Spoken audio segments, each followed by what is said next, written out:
What we're going to look at now is skill set, and one guy's going to attack on each angle one at a time in sequence.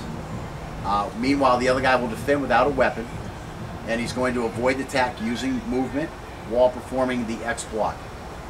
Again, after blocking, he's going to use the lower hand for trapping and the upper hand to deliver a strike, okay?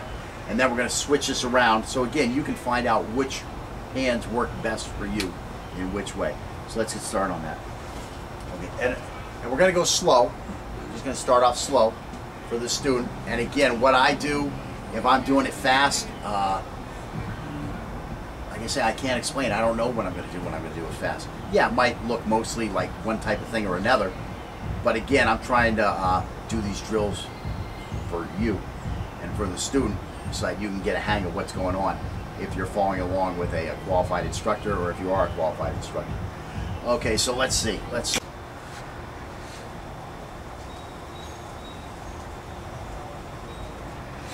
right, so again, nothing new here.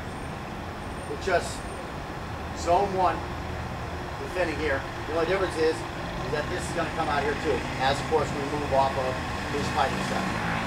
So one angle at a time. I'm doing. Trying to acquire that target. Now again, with X block, you're boom, you're moving back and you stop here, or boom, you stop here. Now you can see we're coming over here. But some interesting things about this. I've got X block here, right? Now I can also turn this X block here. I can also turn this X block over here. So now I've all of a sudden got like a 270-degree X block. You could almost call it 360. I can get everywhere with this X block now. Just kind of turning the angle just a little bit. That's the big difference between the modified X block and your standard X block, is that this thing is unlimited in where it can X block. And now I can also start moving the hands, and now I've got other X blocks here, got other X blocks here, other X blocks here, other X blocks here. These are the concepts you got to start getting in your mind while you're going through this drill. So we're just going to start off slow. We're going to start seeing how this thing works, okay?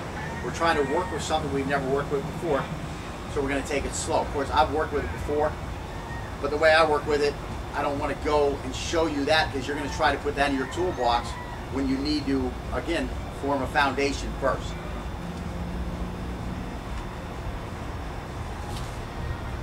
So again, now that time, I sat down and I got ready for an angle one, because I have a short-term memory problem from smoking too much weed when I was in high school. So anyways, it's just a joke there. But I get distracted talking to you, and then I come over here, and what did I do? I went for what I thought was going to be an angle one like this. I went like this, and all of a sudden he came up here. So what did I do? Well, instead of going here, I just brought this thing over to it too, and there it was. Now guess what? Later on when we start coning, go ahead and retract that knife. Does he have a problem? Yeah, he has a problem. Guess what I just did? Oh, I have a full catch here. Now what am I going to do? Well, who knows? The vessel tells me that where the water wants to get exactly, and what am I going to hit you with?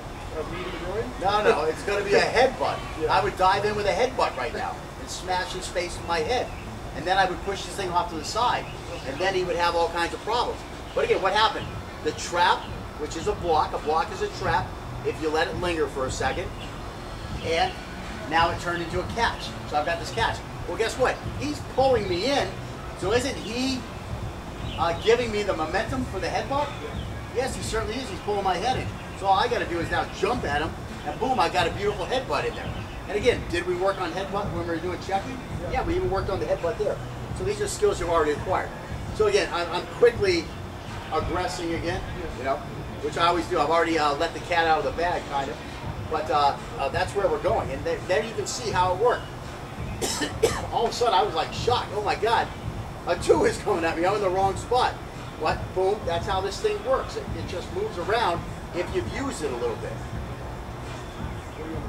Like you say, just follow the angles. The two is fine. I blocked it up now.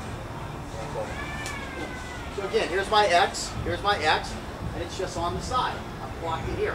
Can I catch this thing? Yeah, I can catch it pretty quickly. It works better if I move in on it. Now, of course, if I'm moving in on it, which one is going to trap them? It's going to be this one. These are the feels you have to get the handle on by doing these things slow. Now I know that this one traps, bam, I hit here.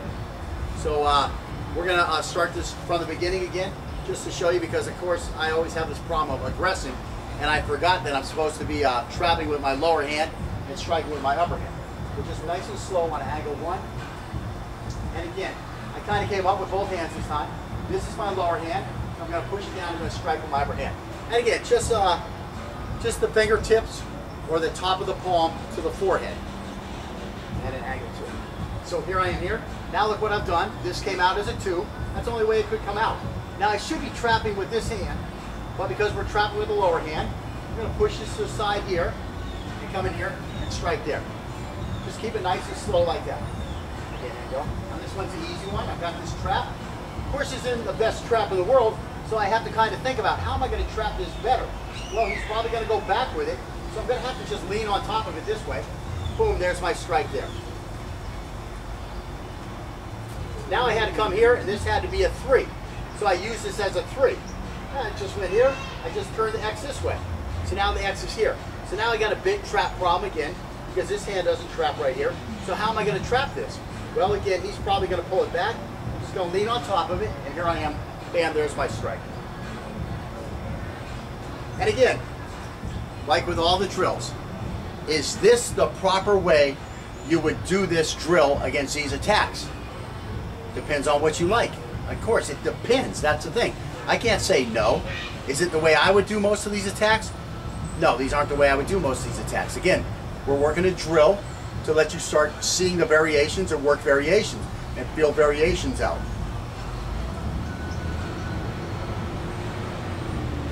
Alright, now this one works nice. Again, it's not the best hand to trap. I would much rather trap with this hand, but we're going to trap with this one. So all I'm going to do is I'm going to lean over the knife a little bit to trap it and hit him in the head. Now you notice this time, this hand didn't go down very low. It stayed where it was, because I saw that the thing was coming high. This would be here, but again, I can come here, no problems with this. Boom, I've got my hit right there. Boom, so now I'm coming this way. This is that 2, this is that angle 2. Now I'm going to have to get up on top of this, because this is my bottom hand now. The bottom hand switches, so I'm coming here, boom, strike there. Now throw the same attack again. So here, now what I'm going to do is I'm going to call this my bottom hand, and I'm going to hit here. Again, it's hard to tell somebody that they're doing something wrong, but here's the things that you can do wrong during this drill. Again, when I go like this and I block, I'm trying to block here on this 1 and this zone 4. But if all of a sudden I'm moving here, this guy comes with a wide technique, well, I've got to change, like with his angle 3 when he's right-handed, I've got to change it. I got to block with an angle 3, with a zone 3 here. And when he comes with those big 1s, I've got to come and I've got to use a zone 2 here against a right-handed guy. That's okay. It's okay to break the vertical line and to use a 2 when we're really trying to use a 1. And it's okay to use a 3 when, with this technique that we're working right now in this drill, we're trying to use a 4.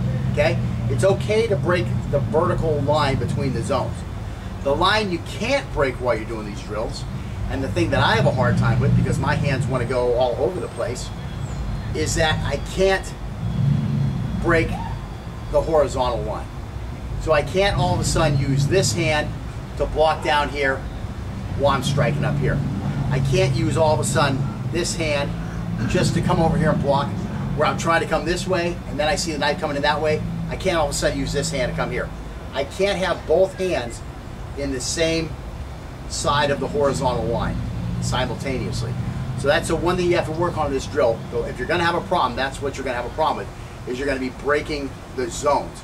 But again, it's okay to break a 1 and a 2 or a 3 and a 4, but you can't break a 3 for a 1 or a 2 or a 4 for a 1 or a 2 or a zone 1 for a 3 or a 4 or a zone 2 for a 3 or a 4. So the hand that's up has to stay up. And again, that means the hand that's down can always do the trapping, and the hand that's top can always do this one. We're going to redo them later where this guy has to do the trap and this guy has to do the strike.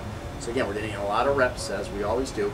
We're working it against a right hand, modern grip, left hand, modern grip, right hand, reverse grip, left hand, reverse grip. So again, we're going to get in plenty of drills, and we're going to get in plenty of work on this stuff in a pretty scientific fashion. It's the best one for it. Boom, there it is right there. Now bring that up there and tap it there. Here goes the two. Right away, you use the same hand, that's great. Yeah, that's great. That's what I want you to do. I have a harder time doing it because I've done other stuff. But we really want to try to force ourselves to do that. Okay, so now how are you going to get this on top of me? You're going to lean this over the top here. It's going back, that's probably where it wants to go anyways, and you're going to hit me there. Because remember, I'm going to come with this 2, and now you go ahead again. So you blocked it here, right? Right. I'm keeping my left arm right. With my right arm. So what? Oh, that time you trap with this one. Still trap with this one. Because remember, this hand. What I want to do with this hand, go ahead and block again. Oh wait, this is 1. Here I go with 2. Here I go with 2. Okay, so this is 2. So where do I want to go with this knife? I have to go down or I have to go back. There's nothing else I can do. I can continue to push it like this, and if you feel that force, then you know that this hand is going to have to stay, right? I mean, that's the first thing. But when you feel that force going back, you're going to be trying to come in anyway. So there, that blocks it here. You got that. Okay, so here comes the 3. Bam. There it is. Same thing again. That pushes there. That is. Here comes the 4. This one's a little tough because you're going to have to all of a sudden switch to a 2 and a 3. Okay, so here I come here. Yeah, see the hands are still the same. You want this one, we want this one low the whole time. Now again, I didn't follow that because my hands start doing stuff that I don't intend for them to do. I don't know how all of a sudden I started getting over here because that just comes out. Right, it just comes out. Okay, so again, here I come. So you got that there, so you trap there. Okay, so now here comes the 5. You'll like the 5. 5 works well. And here comes the 6. Right, and again, right, it's a natural thing to get this hand up here because it's so close to the target. But just try to force yourself to it. Bam, there it is. There it is. And you're already getting on that elbow. You're starting to put some serious weight on me right away. And here I come here. The low one. See that one comes out as a 3 all of a sudden. Again, all you're doing is you're putting this wall. You're projecting this wall out of this guy, and if it's on this side, you catch it with this way, and if it's on this side, you catch it with that way. That's all you're really doing. And now the 9 is an ugly one. The 9's a tough one. You really got to get this hand out here, inside of here.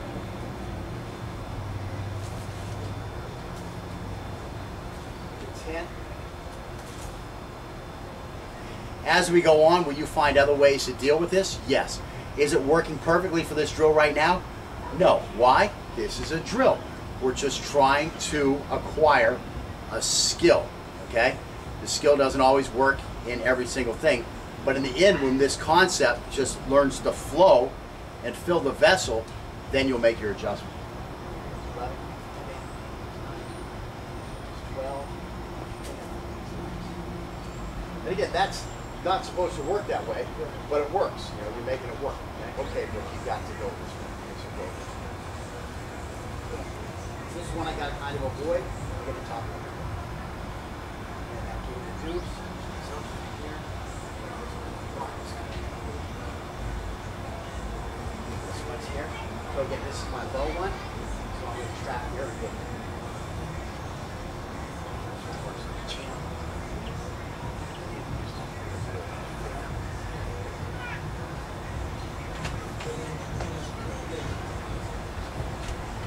It's on my right hand. You want to keep going to the right side?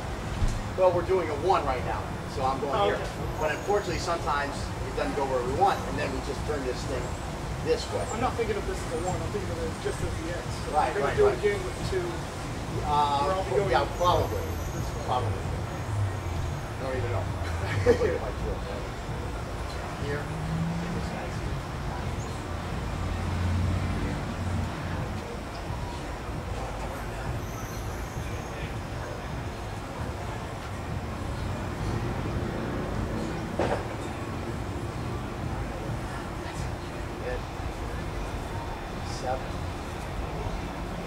Now don't worry too much about that lower one getting on the hand when you're up high.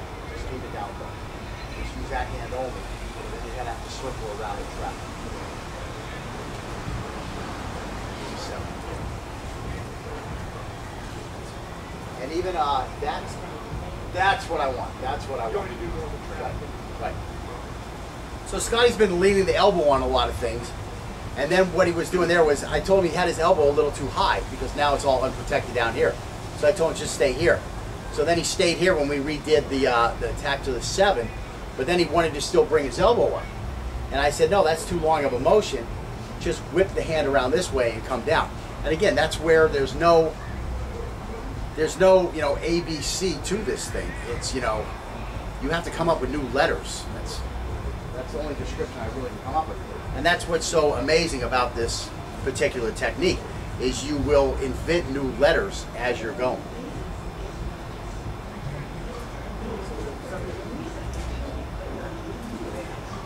There it is.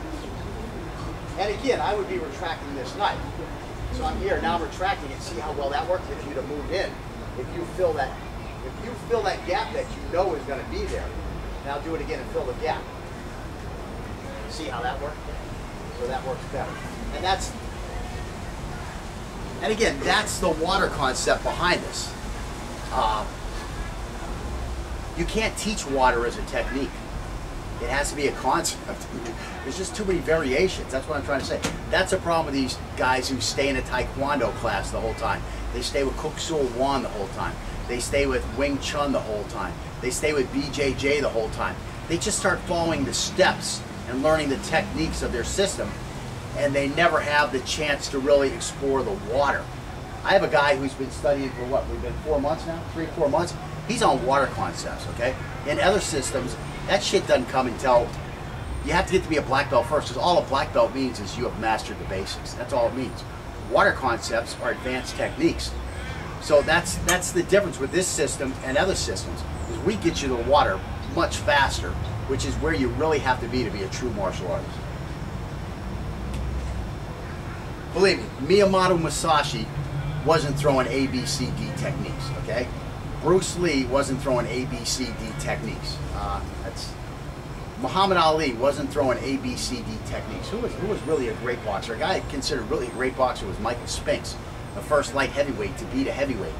This dude was not following A, B, C, D techniques. I mean, watch him fight Muhammad Ali in the fight, the heavyweight fight. I mean, this dude was, body English, crazy body English.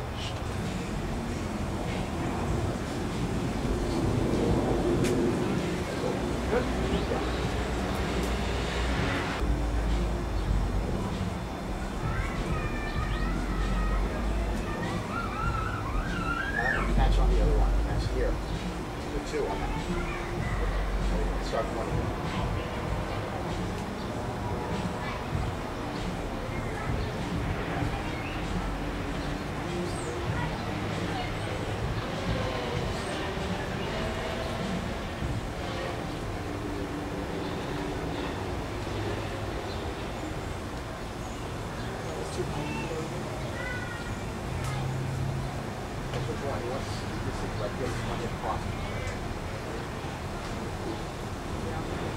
Keep my elbow way here. Right.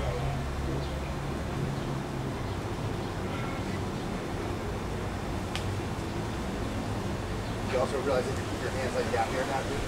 I'm kind of Up a little higher. doing like this. Oh, right. already. You did, yeah. Yeah, I'm just, I do like this. I'm just. Right. Try to start here. That was the movement you needed.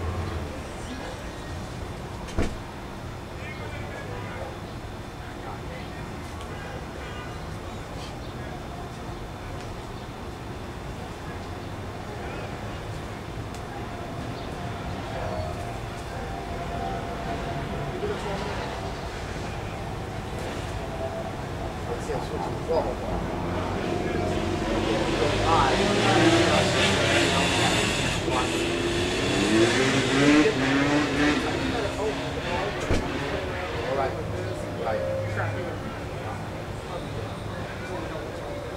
Okay, so you are now right-handed. Now that one I just hooked away. Get a lot away. Try it one more.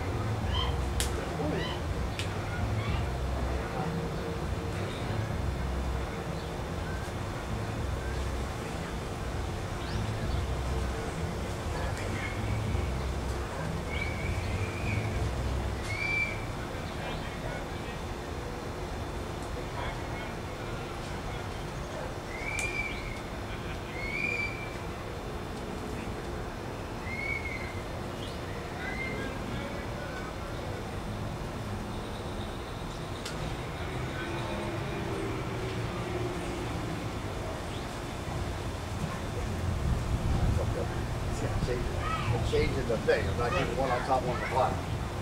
And, okay. And, You're doing the downward one that I right. haven't learned yet too. Yeah, because mine spins so easy, I have a Yeah. hard time. That's what I'm having a hard time with, is turning off that spin. So then you learn?